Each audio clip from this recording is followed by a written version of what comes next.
Las expresiones vertidas en el siguiente programa no representan necesariamente la opinión de Bonita Radio. Las opiniones son exclusivas de sus autores. Escuchas Bonita Radio.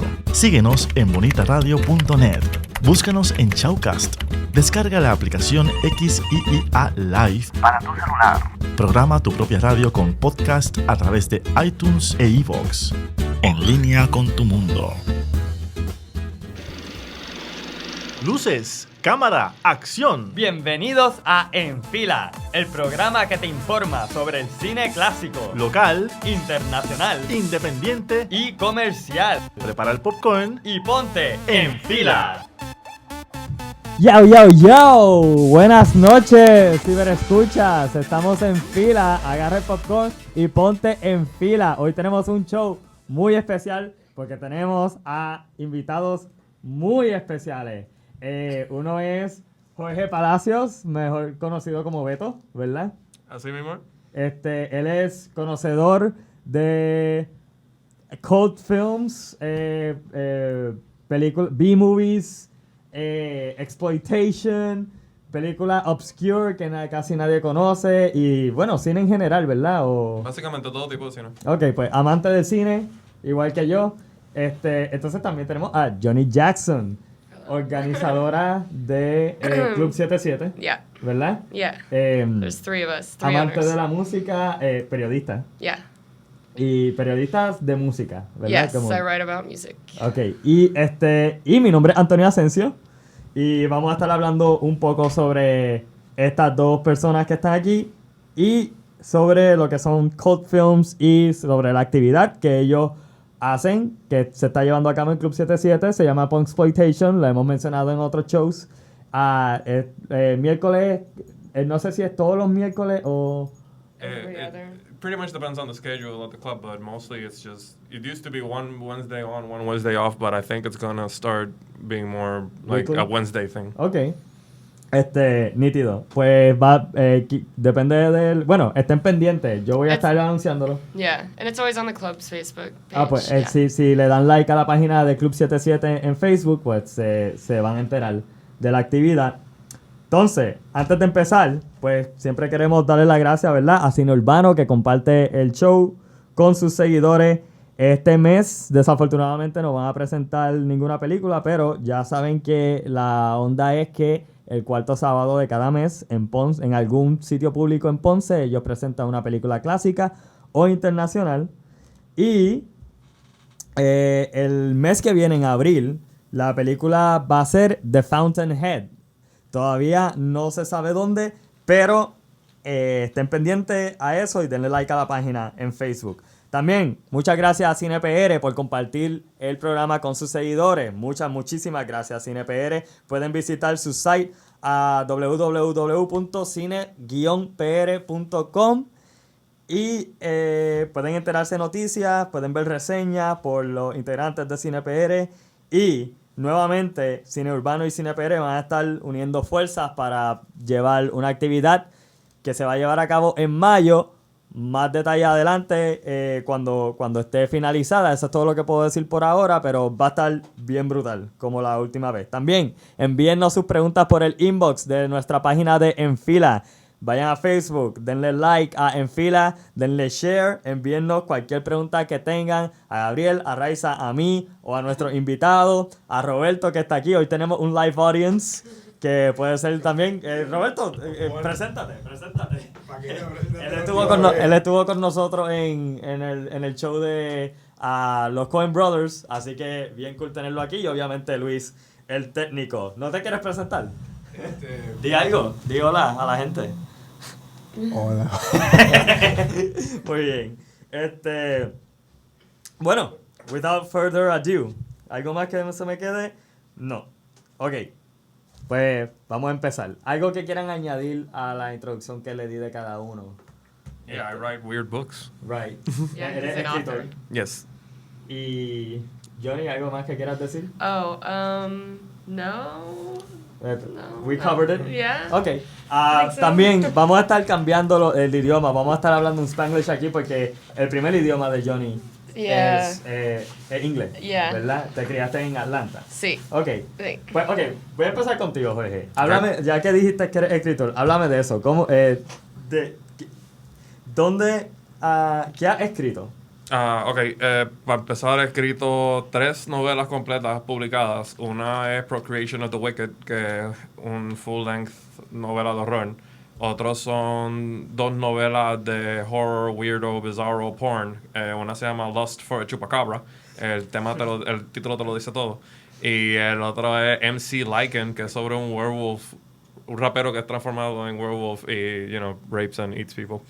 Básicamente es básicamente por frustración que me hice escritor, porque yo quería ser cineasta, porque como tú dijiste, yo soy un movie nerd de toda la vida y me crié viendo todo tipo de exploitation y horror movies, y me crié mayormente con estos cineastas como Trauma y Herschel Gordon Lewis, John Waters, gente que hacían películas con pana.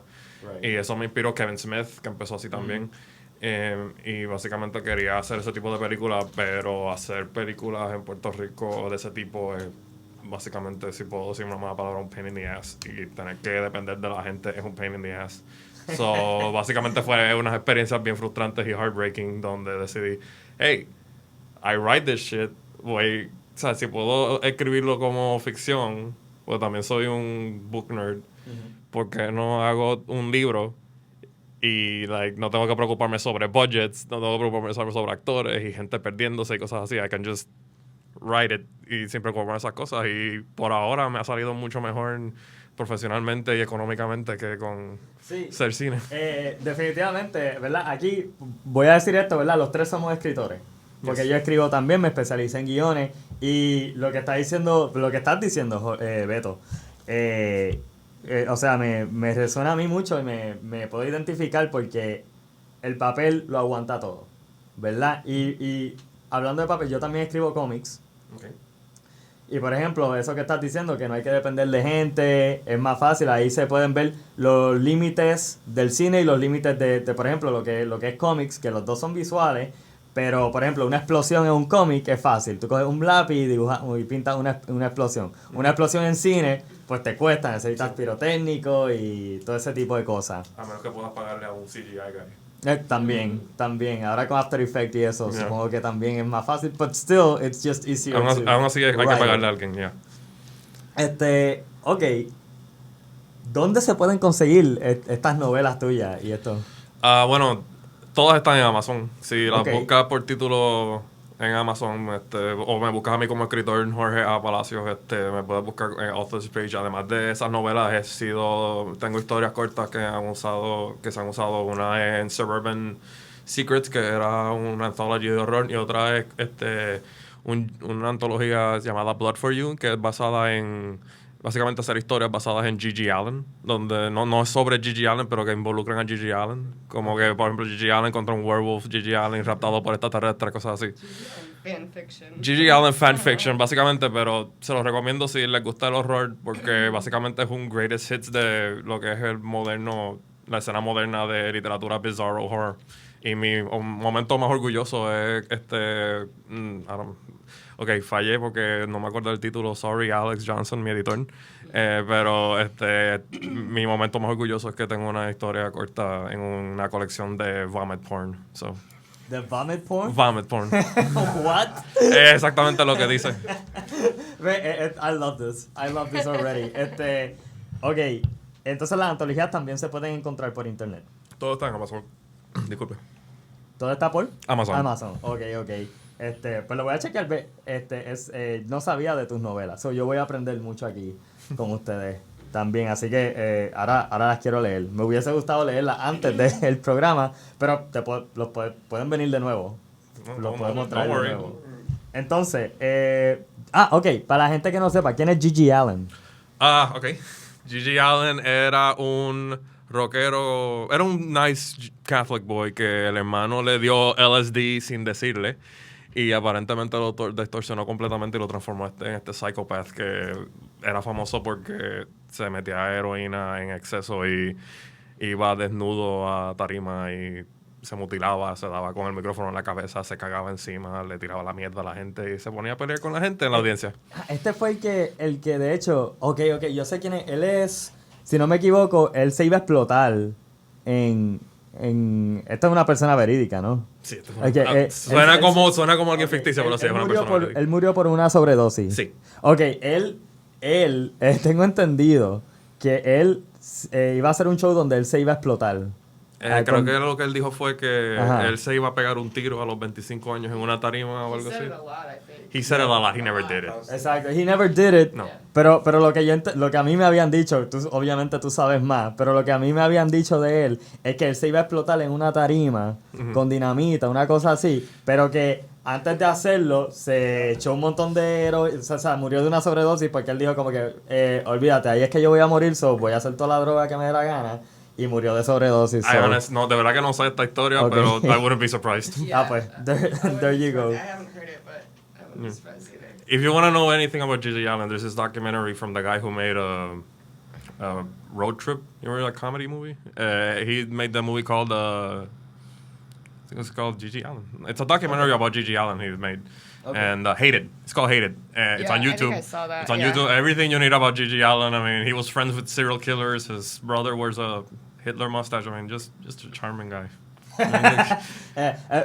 La persona perfecta para write fanfiction about. Pretty much. I mean, if you're gonna write a fan fiction, might as well make it about the most extreme person you can think of, right? Right. Sin Yo- contar cómo lo criaron. eh, El Ah, papá, yeah. Vete. Crazy family. Bueno, te digo, el hermano le dio LSD sin decirle. I mean, that's pretty fucked up. The father, he was so crazy. I think it was Protestant or Christian guy. They used to lock him up and Yes. wouldn't let him out. That he would used to beat his mom too, and then told him that he would be nothing in life. And it was this charming family that made Charming guy from a charming family. What can you say? Definitivamente he was disturbed. Yeah. Ok, entonces. Bueno, ya más o menos has mencionado unos cuantos, pero me interesa saber qué autores te inspiran, qué autores favoritos que te hayan inspirado a ti personalmente para escribir. Pueden ser también guionistas que tú conozcas, lo que sea, quien sea que te haya inspirado. Yo sé que deben ser muchas I personas. hate this question. Pero Yo empecé como todo el mundo que es fanático de horror con gente como Stephen King y Peter Straub y estos autores que son bastante mainstream y Agatha Christie. Pero de verdad no me interesó mucho el fiction hasta que descubrí esta escena que sale de Portland llamado Bizarro Fiction por Eraserhead Press. Ellos básicamente, imagínate, ellos se describían como el cult section del bookstore. Y es como que, oh, that sounds my kind of thing. Y descubrí un autor que se llama Carlton Mellick III. Él hace libros con títulos, tenía títulos like The Cannibals of Candyland and Kill Ball, Satan Burger, The Razor Wire Pubic Hair, Punkland. Anyway, just it was like a mix of splatter and gross out comedy and punk rock, and basically, I don't know, when I started reading those books and I started discovering other authors in the genre, Kevin Strange, Jeff Burke, Bradley Sands, just, I don't know, I guess it was kind of like, oh, this is what I've been into, like, and also recently I've been getting into weird fiction, like, I don't know, like, I've always been a fan of H.P. Lovecraft, but I didn't get into H.P. Lovecraft until like 5 years ago, where I kind of became like obsessed with H.P. Lovecraft, and then it was like on that tangent of, weird fiction. H.P. Lovecraft is also a poet, right? Like he writes short stories. He mostly wrote short stories, like, yeah. Right, a horror short stories, más que Mostly, nada, yeah. It was a specific kind of horror. Entonces, bueno, I love, como me encanta que hayas dicho los títulos, porque los títulos es algo de este tipo de ficción, es algo que los define mucho, es como ese mismo tipo de título que tú dices, ¿qué es esto? Y pues te pones a verlo. Nos tenemos que ir a una pausa, regresamos en breve con Jorge y con Jhoni. Ecos e Iconos es un espacio de amenas entrevistas. Hacemos un retrato radiofónico a los exponentes del teatro, la danza, el cine, la radio, la televisión, el performance e internet. Conversamos y a la vez documentamos de dónde surge una idea, su desarrollo, trascendencia y relevancia. Escuche a los Ecos e Iconos de la Cultura todos los sábados a las 2 de la tarde por bonitaradio.net. De letras es un espacio protagonizado por la palabra escrita. Aquí disfrutarás de entrevistas a personas para quienes la palabra es el oficio. Gente que escribe desde sus pasiones, obsesiones, ideas, sueños, realidades y amores. De letras, todos los jueves a las 6 de la tarde por Bonita Radio, en línea con tu mundo. Yao, estamos aquí de regreso con Jorge Palacios, Beto y con Jhoni Jackson. Entonces, Jhoni, Hey. tú eres organizadora de eventos en Club 77, ¿verdad? I'm one of the owners. There's 3 owners. Okay. Kristen, Jose, and me. Ok, Yeah. y define Club 77. It's What is it all about? It's a club, right? I mean, obviously it's it's a club. music venue, and we book everything. I mean, a lot of people think we're like a punk venue because we do book a lot of punk and rock and roll and that kind of stuff. But it's really just, it's a DIY style kind of venue. Like me, Kristen, and Jose do everything. And like, you know, do all the buying, do all the booking. Like we do everything we can. And I mean, sometimes we let other people, other promoters book shows and stuff like that, but we're working alongside them to make sure everything goes smoothly. It's an independent venue, music venue. Right, Essentially. But like you said, you also do like, you also support a lot of DIY things with with do-it-yourself kind of things. It's like it's an independent community, the independent scene, you know. That's what we're like, about. Beto comes and tells you, hey, I want to do this Punxploitation thing where I show cult movies, and you go like, well, that sounds like a good idea, and you do it. Yeah, right? yeah. So it's like I'm always open to people's ideas. Like he wanted to do films, and I said, yeah, let's do it on Wednesday. This will be fun. I just bring the popcorn. Right. So, because there's also free popcorn, by the way, in when you do Punxploitation. I supply popcorn for everyone. Because there's nothing like watching good genre movies with popcorn. Yeah. You know, all that blood and all that stuff. It's not complete without the popcorn. All right. So, talk to me about the music scene in Club 77. It's like, how does it come about? What kind of music? Well, I mean, you- I feel like we're part of the music scene. I mean, it doesn't necessarily come from us. I mean, there's El Local and La Respuesta, also other venues, and they each offer something differently. El Local is this really small venue, and we're the middle one. La Respuesta is bigger than us. We're the mid-sized venue. So, yeah, I mean, that we try to bring bands once a month. Maybe that's something worth talking about. We try to bring almost every month or every other month, we try to bring a band from outside, from the States. You had Nobody Yes. playing once, right? Yeah, Which Nobody is played. a very famous indie band in the United States. Yeah, right? yeah. Yeah. Garage punk. Yeah, Right. independent, on the independent side of things. Cool. Yeah. So you work with you know, renowned people. We try to bring stuff that people want and that they've been missing this whole time, you know? Like, that was one of the ideas when we started the venue, that when I moved here, I just, you know, I was so used to living in Atlanta. I was so used to, like, going to a show, like, every other day, and, like, all the touring bands would come through. And nobody tours through Puerto Rico. Nobody Right. comes here. So we have to bring them. You And had it's- to do something about it. I mean, what a... You had to step in. It's like, you know, people miss out on seeing all these great bands, you know, like, and unless Right. they go to the States or to wherever, to some other city to see them, they're not going to. So right. we, yeah. You know what? The Trying to thing bring is, I feel the same way about old movies and even some current, very independent or international movies. But I'm glad, like, Jorge's here to bring Punxploitation and show us these movies, because I'm learning. I haven't except for Toxic Avenger, every movie I've seen in Punxploitation, I've seen for the first time. So that's, you know, that's just great. I Me need too, pretty that. much. I need, you know. So okay. So do you mind if we talk a little bit about you living in Atlanta? You were raised in Atlanta, right? Yeah. But you're Puerto Rican. No, I'm half Cuban. My mom's Cuban. Okay. Mm-hmm. Okay. So when did you move and? I moved here 3 years ago. Mm-hmm. Yeah, I relocated here 3 years ago. Did you choose? Did you choose to relocate here? Like you said, okay, I'm gonna. Yeah, it was like a relationship situation. Okay.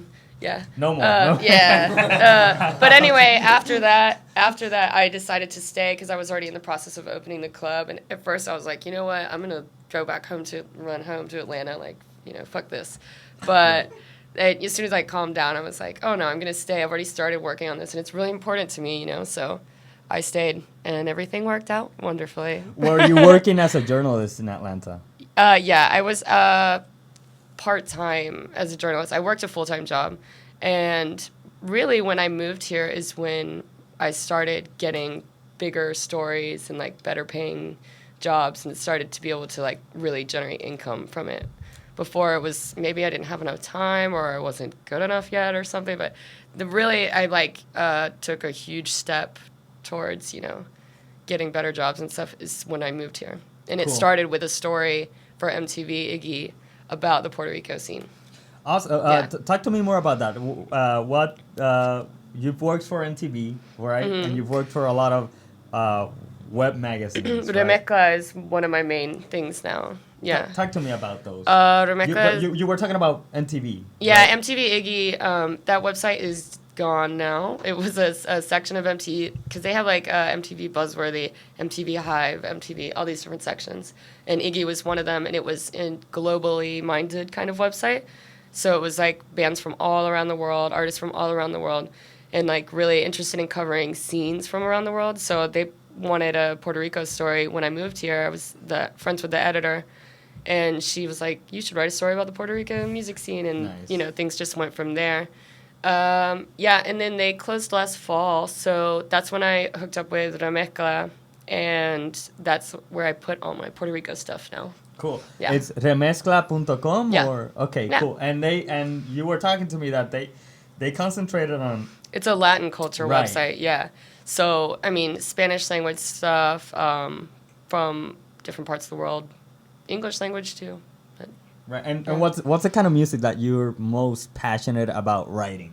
Rock and roll, punk, garage, that kind of stuff. Cool. But I write about other things also. It's just that is definitely my favorite Awesome. areas. Are there any bands that you would like to give a shout out to? Any shout out? any local bands? Any local bands? A local band Yeah. to give a shout out to. Yeah. I don't know. There's a show on Friday. Should I talk about the show? Sure, talk about the just show. Do that.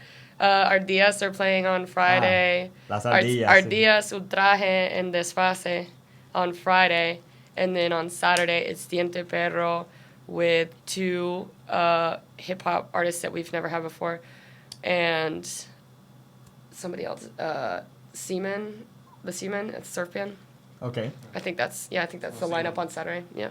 Right, and when we talked about you guys coming here, we also talked about Los Pepinillos. Mm-hmm. Because, we know a few people in common, Yeah. right? Like Zuania. Suania, yeah. I she's love Los great. Pepinillos. Yeah. Right. I know the Pepinillos since I was in high school. Mm. Like, or the way I should say it is the first time I heard about them was when I was in high school. So they've been around for a Yeah. while. And then, there's also the Manglers. Los Manglers, I Los like Manglers, also, yeah. right? Los Manglers. Yeah. Because I'm very good, like Enrique Olivares. Oh, I love him. He's yeah, awesome. he's like we're high school buddies. Yeah. Yeah. So and I love his music. I've been following. I got the record of Los Manglers, and that's also let's give a shout out also to Fantasme, who are one of them. It's like the lead from Los Manglers, if I'm not mistaken. I mean, I don't know. You mean Maybe I'm entering into the unknown members that territory they here. share? What's that? They share members, yeah. Exactly, yeah. You might be thinking of Mario. Yeah, Mario's yeah. the one from Yeah. Fantasme, who's also in Los Manglers. Mm-hmm. So that's pretty cool. I love that. Can I cut in for a moment? Yeah, of course. I was born and bred in Riondo, next to Bayamón, next to Plaza Riondo. So a lot of the Puerto Rican punk scene comes from that Right. There's area. a high concentration. There's a high of Bayamon. concentration of There is. punk rockers in that area. So I have to say that I also, like you, been known those bands since I was a kid, and I used to actually like listen to them rehearse from my house. Yeah. Nice. That's amazing. Like because I live like 5 minutes away because they're in different areas of the neighborhood. But when they rehearsed, it was like so loud that you could hear it in my house. Right. So it's like, oh, pepinillos, oh, ardillas, oh, panty sniffers, oh, okay, cool. Yeah, they don't let me sleep. No, it was Amazing, amazing. No, that's great because it's like you grow up with these great artists and musicians, you know. Yeah, And in fact, you told me, Beto, awesome. tú conociste a Suania porque tú te la pasabas en Blockbuster, si no me Yes, ¿verdad? yes, that's Y- how I met her. Like, yeah. that's like a really cute chick with she used to wear like an almond shirt. I'm like, but that's like, it was like, oh, okay, she's from the Pepinillos, awesome. Right, y ella fue manager en Blockbuster y entonces ella Yes, she was. es bien amiga porque Raiza, la otra amiga mía que hace en fila conmigo, ella trabajó en Blockbuster y ellas son súper amigas. Wow, super Not to small world. mention, like, well, I mean, I might be getting, like, I don't know if they like me talking about them, pero como que, well, let's just say we know a lot of people in common, so I love this. I Okay. love how we all... Small world, man. Yeah. I like how everybody has known each other forever because the scene here, Puerto Rico is small to begin with, and then your Right. scene of independent music is even smaller, Mhm. and everybody's known each other forever. I think Right. It's so awesome. But also how we all connect because, for instance, like I know different people, you guys know different people. We met at Punxploitation. Well, I met you at the filming of a Music video, yes, where I Called- played a creep. Yes. right. Yeah, Called Anormal. There's a friend, Sergio, his name? Juanca. CJ? CJ, he's yeah. a music, you ever know, he's the artist, CJ? CJ. Yeah, little short guy, really Oh, shy. yeah. Well, he wrote a song, and it was like, my friend Juan Carlos made a music video, and it was recorded at the place where now is my house. Oh. Yeah, and because Juan Carlos is a member of the movie production company that I work for, which is Monotipo? Producción Monotipo. Yeah. Miggy from Monotipo, Miggy. Right, Miggy, she yeah, was yeah. she was my makeup artist when I used to make movies. She does makeup. She's gotta come here. She's in Caldera actually. She works in Caldera, which Which is an awesome place, and you should all go. Yes, yeah. So everybody, go to Club 77. Go to Caldera. Go to all and your buy my local books. music venues. And Support buy all of them. Jorge's book and go to the event. Just give us your money. Now, Yeah. let me ask you this. How did Punxploitation come about? Do we have time for this? ¿Cuánto nos queda? Okay. How did Punxploitation come about? I wanted to host movies for a long time, but look, I was doing them, and they were doing more mainstream stuff, which is fine.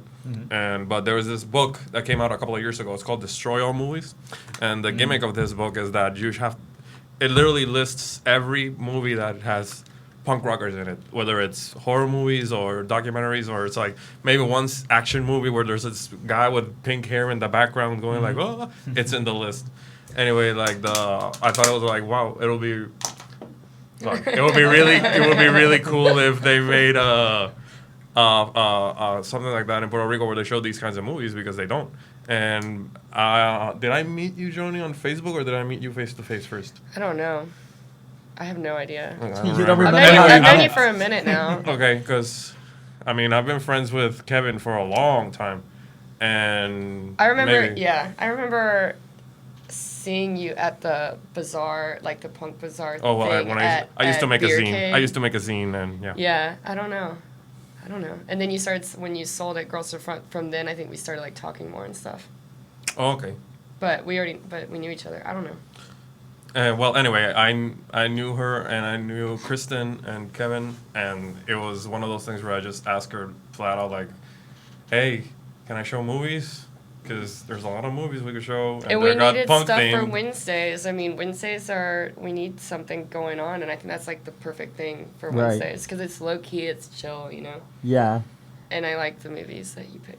Yeah, I love the movies that you pick. And I love, it's such a weird and different experience to watch with these movies. First of all, with a crowd, and second of all, in a club, Yeah. like in a like a bar club, And drinking the whole time. right? And it's just It's like a hangout and movie. Yeah. it's the perfect setting to watch the movies that you show. It's Yeah. like Punxploitation. It has that unique feeling about it, you know? Okay. It's amazing. I recommend anybody that's listening to us right now to go. Even if you don't like this kind of movies, go to have the experience, because that's what it is at the end. It's an experience. Nos vamos a una pausa, regresamos en breve. Chico, ¿qué tú haces? Aquí a punto de ganar una subasta por internet. ¿Una subasta? Sí, chico, voy a completar mi colección de figuras de acción en pocos segundos. No. Chico, ¿qué pasó? ¿Qué pasó? Otra vez se cayó el internet, qué chavienda. Ay, Dios mío. Buzzer, la nueva técnica que ofrece estabilidad al Internet con planes residenciales desde $19.95 y comerciales desde $59.95. Llámanos hoy al 200-3535. Buzzer Wireless Network.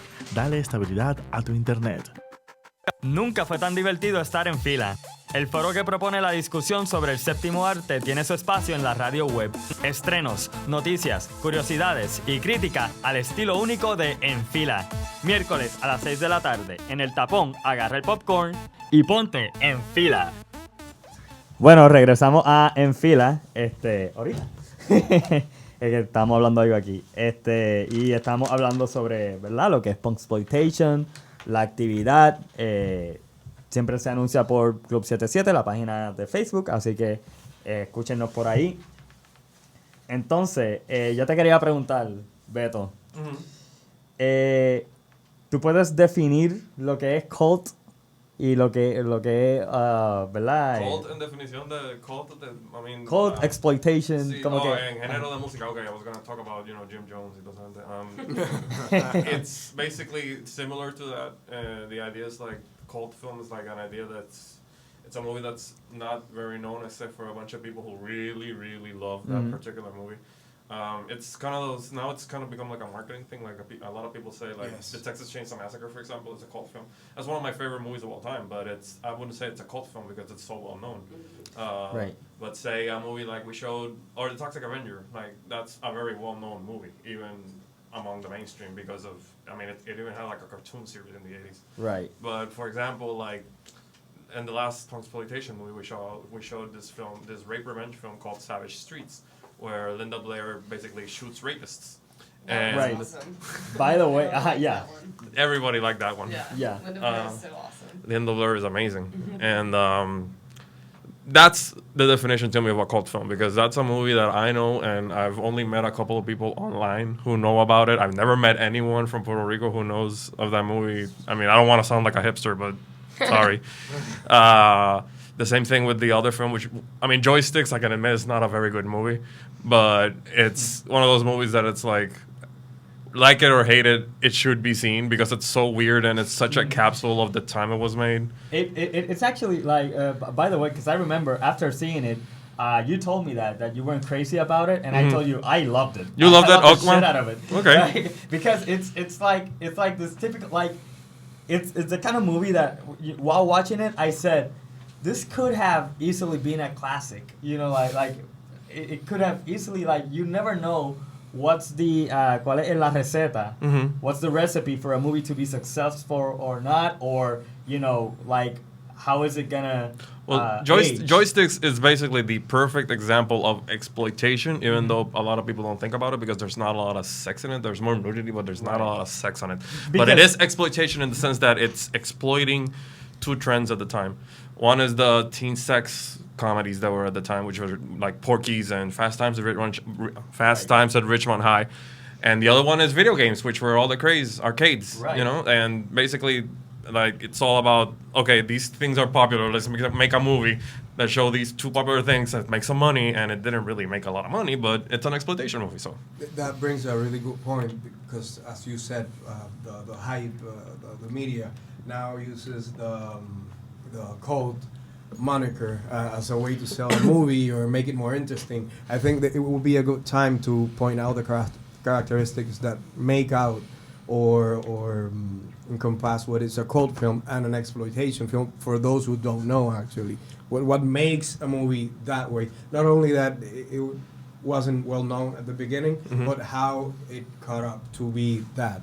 Well, actually. exploitation, basically the title says it. They're exploiting the subject. They don't really care about anything else. It's like, well, let's say in the 70s, roller derbies were all the rage. So, hey, let's make movies about roller derbies. And there's movies like Kansas City Bombers and Unholy Rollers, which was Roger Corman's example, like answer to Kansas City Bombers, and basically it's like, hey, let's make roller derby movies because they're popular, and then when roller derby stops being popular, those movies fucking disappear. And it's the same thing. Like there's a movie from the 70s, for example, called Chesty Morgan, which is about a woman who kills people with her gigantic breasts. Yes. And basically, there's really no plot other than she's killing like mobsters with her breast, but it's if you see the art and the promos and the posters, it's all about her chest. They're exploiting the chest. I think that what you said here brings me back to Italian horror. Yes. Like Argento, oh, yeah. Blood River, Suspiria. It wasn't so much about the plot of the movie as it was more about the it's the all effects atmosphere and feeling, and it's like a nightmare. How it made you feel. Because in an Italian horror movie, you would see this very gruesome scene that would turn people's stomach inside out, and then this may look away. But I think that's what makes it art at the end of the day. It's making you feel something. Yeah. Rather than thinking. It's more of an emotional gut reaction. Well, I mean, and the Italians are like the kings of the exploitation movies because they really... Okay, Dawn of the Dead's popular. Let's make a million zombie movies. Like Escape from New York is popular. Let's make like a bajillion post-apocalyptic movies about, cities that are ruined. Alien is popular. Let's make a bunch of movies about aliens killing people and shit. It's like... Yeah, there's an Alien 2 from Italy. It's not Aliens. It's not Aliens, the James Cameron official sequel. There's an Alien 2. So the Italians literally just made an Alien 2 just because they could. See, that's the kind of thing I love to watch, but I didn't know about it until right now. So I'm going to check that out.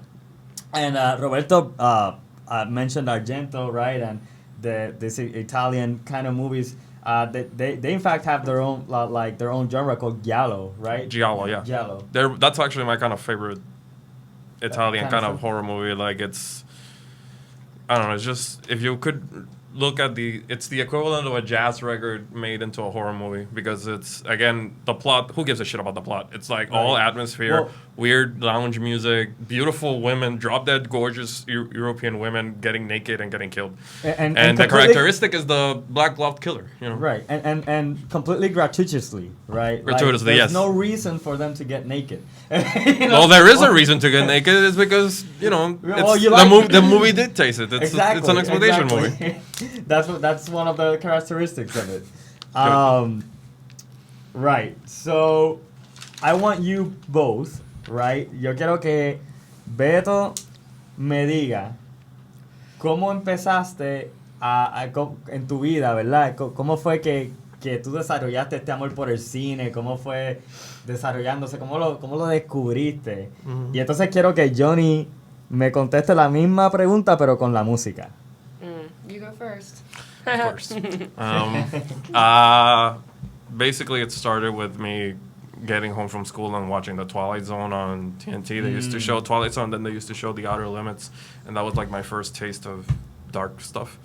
And then getting more like buying like magazines like Fangoria and more like, I can't think of anything, Starlog, like magazines that used to show monsters and stuff. And reading, making research. Back then, you had to buy magazines too, right? Because there was no internet. There was an internet, but it wasn't like the easy way like it is today. And getting bootleg videos. I mean, the only way you could watch Evil Dead or Cannibal Holocaust was paying a $30, $40 VHS tape of shit quality back then. But yeah, that's how I got into it. How did you get into music? I don't know. I mean, I liked more like mainstream stuff when I was a kid. But I think like an important thing for me was when my older sister, she's like a year and a half older than me, she got into punk, and like she was a punk before I even knew what that was. Like she had a shaved head, like a Chelsea. She wore like really tall docks and plaid dresses and safety pins and all that stuff. And this is in middle school, so like I didn't even know what that was, and she started getting into all that stuff, and then I kind of. For a little while, I was like, oh, that's, like, so lame, because it's my older sister, and I didn't want to look like I was copying her, But then, like, later in life, I started to get into that stuff, like, and just knowing about, like, music. There's music that's not on the radio, There's other subcultures and things that you can get into and not just like what's on MTV and stuff. Because I definitely spent a lot of time watching MTV and VH1 as a kid, but you know. One thing I wanted to ask you about, picking up the opportunity that Antonio asked you, how would you describe the music scene, the one that you love, the one you built a club around for, comparing to where you came from? How do you see it when you came here? How do you see it evolving? Or I mean, I think a lot. In one way, like, it's really tight-knit, you know, because it's so small, like I mentioned, and people have known each other forever. So, you know, in other cities, you get a lot of people, like, moving or from somewhere else, or, I don't know, to me, it's just, like, a really tight-knit community. But there's a lot of new bands and stuff, too, and I think it's expanding a lot, you know. It's not just, when I'm saying the tight-knit scene and all that, I'm really thinking about, like, the punk rock scene and that kind of thing, but it's the whole independent community, I think, like, works together, and it's not just restricted to one, so I think it's growing. That's so the heavy metal scene, if you don't mind me. And the metal scene, by the way, I'm sorry, because I'm not a metal listener so much. I look like the typical but metal listener. I do love booking them, and Noel from Vengeance Music. He is so awesome. He books a lot of shows with us, and the metal community is, like, super tight. Yes. Yeah, and that's awesome to see. You were not that heartbroken when Lemmy died? I mean, yeah, I know, yeah. I mean, yeah, but I'm not. Can't say I'm a super Motorhead fan. Like, right. It's just never been my thing, you know. Right. But my boyfriend was, like, really sad, and I know a lot of other people. You know, it's a huge deal. To me, it was like that. He's still an icon, even if I'm not that a number one Motorhead fan. 1-2 punch of Lemmy and Bowie just kicked my ass that time. Yeah, he. By the way, he's the lead singer of. He was the lead singer of Motorhead. Established that already. For those who don't know, doesn't know who he is. Everybody who is cool knows who Motorhead is. Actually, he was the lead singer. He was dead even before he knew it. Actually. He was still singing, and no one notified him that he was dead. Okay, let me ask you this real quick before we go to another pause. What is it about the punk music, the genre, and the cult movies? Like, what is it that makes it go so well together? It's the DIY thing. The DIY thing. And it's not just DIY too. I think it's also do what you want, you know? Like, you do, it's like a certain attitude. I guess, I mean, for me. Maybe it's, at least, obviously, I mean, there's a lot of people in both punk and cult and exploitation movies who are in it to make money. But the thing that makes the movies that are special to, the movies and the bands that I think rise up from the shit are just things that you can tell that the people who are doing it are really, they really care about what they're doing, and they put a lot of effort, and it doesn't matter there's always a lot of blocking in the way, there's a lot of obstacles in the way, but they just make a way to get around it and make it happen, and it gets released, and it's out there. Yeah? That's a really good answer. It is. I love it. I love this. No, that makes total sense. Yeah. Nos vamos a una pausa, regresamos hablando de lo que estamos hablando. Saludos, mi nombre es Sixto Isaac Ortiz del programa El Pajeo Musical. Usted se preguntará, ¿y qué rayo es eso del pajeo? Sencillo, es básicamente un programa en donde tocamos todo tipo de música, desde jazz, rock, música electrónica, hip hop, hacemos trivia, hacemos juegos, hacemos preguntas, incluso yo a veces me voy en un viaje y toco hasta música retro. Para que vea, el pajeo significa específicamente eso, irnos en un viaje musical.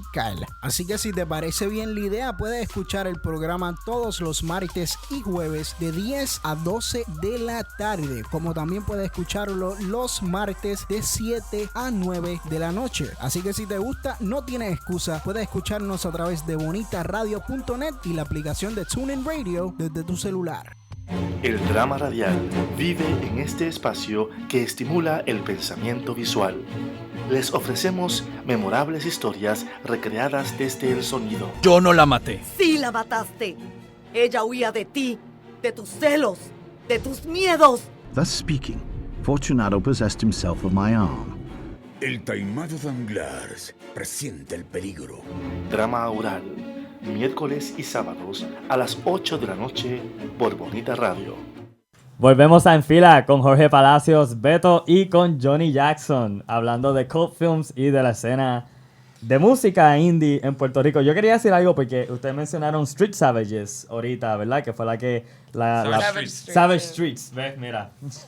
Savage Streets. Street Savages, that's actually a pretty good title. ¿Viste? You should make a movie with that title. I'll write a book about it. Yeah. Pero, exacto. La cosa es que yo quiero disculparme, y Beto, no me mates por esto, pero es que cuando yo anuncié la película, yo dije que era, y quiero, ¿verdad?, disculparme y corregirme mi error de la otra vez que dije que era con Linda Blair, la de Terminator, which is not like... That is a pretty big blooper. I'm sorry. Porque la de Terminator es Linda Hamilton, same name, yes. So honest mistake.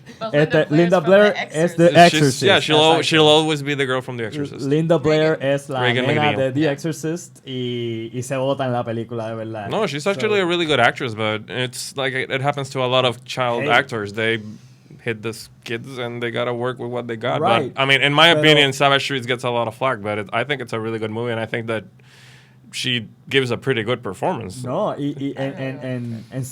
perdón, en Savage Streets, ¿verdad? En Savage Streets, she's great, pero, o sea, in The Exorcist, o sea, yeah, she that's is. It. That's you like, believe that's that she's. You believe that she is possessed by a demon. Yeah. Right. Like I not many kids of that age could pull that off. That's true. So and scare the whole world. I mean, it's a mixture of a perfect script, pretty much, from a great book, and amazing, like a director that didn't see it as a hokey thing. He took it seriously. Right. And basically, like, okay, Linda Blair is a great actress, but I think a lot of credit has to be given to, oh my God, what's his name? I don't remember his name, but it's the makeup artist. He was the guy. He was one of the greatest makeup artists of all time. He also did he did a lot of work for a lot of years. He was Tom Savini's mentor, and he pretty much created every makeup effects trick right now. And The Exorcist, to me, like, when you think of a demon, you probably think of Linda Blair. Dick Smith. You probably think he's the makeup artist. He died a couple of years ago, but when you think of a demon, you probably think first of Linda Blair strapped to a bed saying profanity and her face scarred up, and yeah, it's frightening. Right. It still holds up. You default to someone with her looks, and when you hear possession or something demonic, And, like, you default to whatever she looked like. Actually. And her turning her head all the way around. Everything, puking green, Yeah. cursing, just I guess. To vomit. Yeah, a 14-year-old girl saying something so. The turning of the head. Yeah. One thing that the last question, or the one before that you asked them, I think that the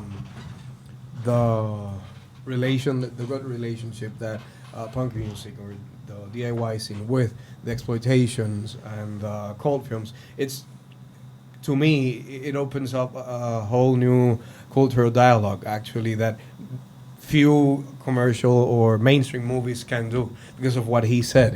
There's love in the making, whether there is money or there isn't. There is passion for what you're doing, and that holds up so many years afterwards. Then this guy, it's making a Punxploitation movie night, and this girl, it's helping to keep the music scene alive, even with bands from this time and bands from so long ago. We still listen to them and we still see the movies. Mm-hmm. I think it's something to be said about quality work. Right. That's why I also try to make some Punxploitation nights. I don't just try to show movies where it's like, I'll show movies like in the first night I showed Intrépidos Punks, which is a Mexican movie about punks who basically ravage and rape and destroy a town. Obviously, this is fiction, but once in a while I try to show a movie that is more serious and like documentary. Like we showed. When David Bowie died, we showed this movie called Christian F., which was based on a true story about a heroin junkie in Germany. Mm-hmm. And which is, I knew people were going to go and they went because David Bowie has a scene where he basically sings the whole song station to station. But, and the next Punxploitation movie night, we're showing a documentary called Another State of Mind, which for a lot of people is a Bible on how to book a tour without a budget, basically.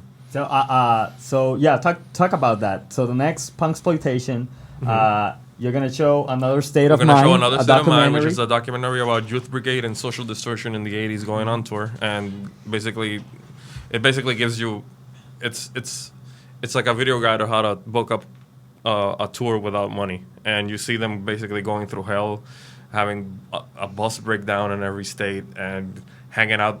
There's a lot of like infamous scenes as well. Like there's a scene where they're hanging out at the Discord house with Minor Threat, and that's pretty amazing because it's fucking Minor Threat. And like after that, we're gonna show Class of 1984, which is totally exploitation. It's about this punk gang in a high school who are basically ruling the school, and nobody can control them. And this teacher is like, he's a good teacher. He wants to. This music teacher. Yes, he's a good teacher. He's gonna play by the book, but they drive him over the edge, and now he's gonna take care of these motherfuckers. Michael J. Fox is in this movie. Right, he does he cocaine and tries to jump from a flagpole. So if that's something you might be into, Yeah. yes. Yeah. So that's the cool. You thing. want to see Marty McFly on coke? This is something Right. you'll want to watch. The thing, because he's the guy who suicides, who He commits. tries to kill himself. Well, after, yeah. exactly. Well, let me not spoil too much about the movie. You right? already did, But- bro. Sorry. But the thing is, about Class of 1984, the movie that you're gonna be showing next Wednesday, is that to me, like I saw it today. You spoiled it, man. You should have seen it in the club. No, but I haven't seen Another State of Mind though. Oh, But okay. I'm still going.